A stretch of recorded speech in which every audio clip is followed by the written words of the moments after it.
Tech news episode 7కి అందరికీ స్వాగతం. ఈరోజు డేట్ వచ్చేటప్పటికి 19 మార్చ్, టైం వచ్చేటప్పటికి 5 PM అయితే అవుతుంది. ముందుగా అందరికీ ఉగాది శుభాకాంక్షలు. ఈ పరాభవ నామ సంవత్సరంలో అందరికీ మంచి జరగాలని కోరుకుంటూ ఆలస్యం చేయకుండా వెంటనే టెక్ న్యూస్లోకి వెళ్ళిపోతాం. ఫస్ట్ న్యూస్ వచ్చేటప్పటికి శాంసంగ్ నుంచి. శాంసంగ్ అయితే Samsung Galaxy Z try fold అనే ఫోన్ అయితే ఒక 3 నెలల క్రితం అయితే తీసుకొచ్చింది. ఫస్ట్ అయితే దీని హోమ్ కంట్రీ కొరియాలోనైతే డిస్కంటిన్యూ చేయబోతున్నారు. ఎందుకంటే వీళ్ళు చెప్తున్న దాని ప్రకారం వీళ్ళు దీన్ని చాలా తక్కువ స్కేల్లో అయితే మ్యానుఫ్యాక్చర్ చేశారు. ఆల్రెడీ ఉన్న యూనిట్స్ అయితే వెంటనే అమ్ముడుపోయాయి త్వరగా. కాబట్టి ఇంక అమ్మడానికి ఏ యూనిట్స్ లేవు. అలాగే వీళ్ళు దీని ప్రోటోటైప్ లాగా తీసుకొచ్చారు ట్రయల్ రన్కి అనేది చెప్తున్నారు. ఈ తక్కువ యూనిట్స్ ఉండటం వల్ల దీని ప్రొడక్షన్ ఇప్పుడుతో ఆపేస్తున్నారు. అలాగే యూఎస్లో కూడా ప్రజెంట్ ఉన్న స్టాక్ వాటికైతే కంటిన్యూ చేస్తారు. ఆ తర్వాత ఇంకా స్టాక్ అయితే కొత్త స్టాక్ యాడ్ చేయరు. కాబట్టి ఇంకా మీరు ఎవరన్నా ఈ గెలాక్సీ Z ట్రై ఫోల్డ్ కొనాలనుకుంటే యూఎస్లో అయితే కొనొచ్చు. అలాగే గెలాక్సీ ట్రై ఫోల్డ్ 2 కూడా ఫ్యూచర్లో ఏమైనా వస్తుందేమో, అది ఇంకా ఏ టెక్నాలజీస్తో వస్తుంది అయితే మనం చూడాలి. నెక్స్ట్ న్యూస్ వచ్చేటప్పటికి ఒప్పో నుంచి. ఒప్పో అయితే ఒప్పో A6X అని ఒక ఫోన్ అయితే లాంచ్ చేసింది గ్లోబల్ వైడ్గా.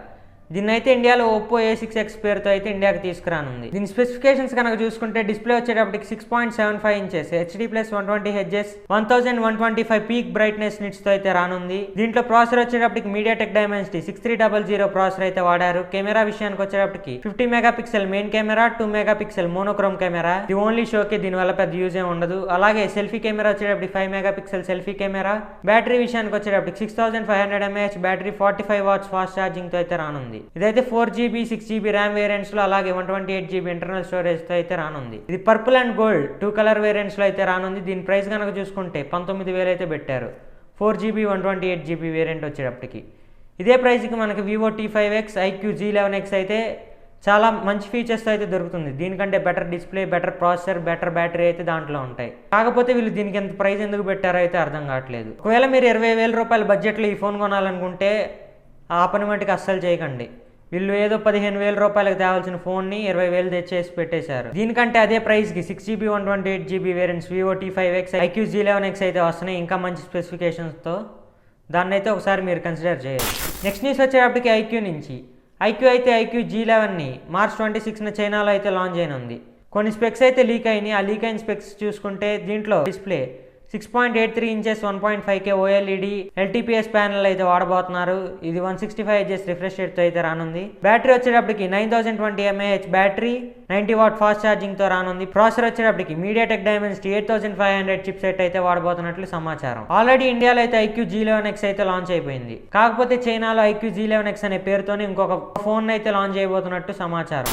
నెక్స్ట్ న్యూస్ వచ్చేటప్పటికి ఫోర్ట్నైట్ నుంచి. ఫోర్ట్నైట్ అయితే ఒక PC గేమ్. మీలో చాలా మందికి ఈ గేమ్ తెలిసే ఉంటది. కాకపోతే ఇది ప్లే స్టోర్ లో కూడా ఉంటది. ఇది చాలా మందికి తెలియదు. ఇదైతే ఒక 5 years బ్యాక్ ప్లే స్టోర్ లో ఉండేది, కానీ ఆ తర్వాత అయితే కనుమరుగైపోయింది. ఇప్పుడు 5 years తర్వాత అయితే మళ్ళీ తిరిగి గూగుల్ ప్లే స్టోర్ లోకి అయితే వచ్చింది. ఈ 5 సంవత్సరాలు ఈ యాప్ గూగుల్ ప్లే స్టోర్ లో లేకపోతానికి కారణం ఏంటంటే దీంట్లో ఇన్ యాప్ పర్చేసెస్ ఉంటాయిగా, మనం గన్ స్కిన్స్ కానీ ఇలాంటివి ఏవోటి కొంటా ఉంటాం. ఇదైతే దీంట్లో కమిషన్ కావాలని గూగుల్ అయితే చెప్పింది. దీనికి వ్యతిరేకంగా ఫోర్ట్నైట్ ఓనర్స్ అయిన ఎపిక్ గేమ్స్ వాళ్ళు అయితే కోర్టులో కేసు వేశారు. ఇన్నేళ్ళకైతే వీళ్ళు ఈ కేసు గెలిచారు. అలాగే ఇప్పుడు గూగుల్ ప్లే స్టోర్ లోకి అయితే అఫీషియల్ గా ఈ ఫోర్ట్నైట్ యాప్ అయితే వచ్చేసింది. ఇప్పుడైతే గూగుల్ కి దీంట్లో 30% నుంచి 20% కి అయితే కమిషన్స్ ఇన్ యాప్ పేమెంట్స్ లో అయితే తగ్గిపోయింది. ఈ గేమ్ అంటే ఎవరైనా ఇంట్రెస్ట్ ఉన్న వాళ్ళు కింద కామెంట్ సెక్షన్ లో ఈ గేమ్ పేరు అయితే కామెంట్ చేయండి. నెక్స్ట్ న్యూస్ వచ్చేటప్పటికి OnePlus నుంచి. OnePlus అయితే OnePlus Buds 4 Pro అయితే ఇండియాలో లాంచ్ చేసింది. దీని ప్రైస్ కనుక చూసుకుంటే 4,000 దాకా పెట్టారు. దీని స్పెసిఫికేషన్స్ కనుక చూసుకుంటే 12 nm titanium coated dynamic drivers అయితే రానుంది. LHDC 5.0 హైరేస్ ఆడియో సపోర్ట్ తో రానుంది. బ్లూటూత్ 6.0 అలాగే 55 డెసిబుల్స్ వాటికి యాక్టివ్ నాయిస్ క్యాన్సిలేషన్ సపోర్ట్ తో, అలాగే స్పేషియల్ 3D ఆడియో, అలాగే డ్యూయల్ డివైస్ కనెక్షన్ లాంటి ఫీచర్స్ తో అయితే రానుంది. వీళ్ళు చెప్తున్న దాని ప్రకారం చూసుకుంటే బడ్స్ అండ్ కేస్ కలిపి ఒక 50 hours దాకా అయితే ప్లే బ్యాక్ టైం అయితే వస్తాయి. అలాగే ఇది IP55 dust and water resistance తో అయితే రానుంది. ఇది వచ్చేటప్పటికి 2 కలర్ వేరియంట్స్ లో అయితే మనకి అవైలబుల్ గా ఉంది.